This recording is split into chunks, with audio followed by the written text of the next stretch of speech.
Avec le très probable départ d'Ole Selnaes en Chine, Jean-Louis Gasset doit complètement repenser la composition du milieu de terrain de Saint-Etienne. Alors le coach a tenté 3 compositions. La première, c'était à Nantes, où il avait associé Rémi Cabella à Yann M'Vila dans l'entrejeu. Devant eux, il y avait un trident avec Diony, Kazri et Amouma. Le score final, un partout, on le voit là à l'écran, et M'Vila avait été expulsé.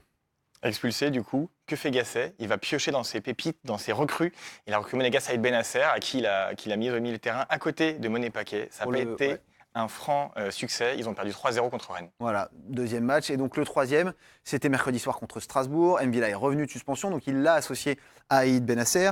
2-1 pour Saint-Etienne, qui a d'ailleurs enrayé, c'était beaucoup mieux. 2-1 pour Saint-Etienne, qui a enrayé une spirale négative d'un match nul et 3 défaites, toutes compétitions confondues. Alors, Gasset a peut-être trouvé la bonne formule.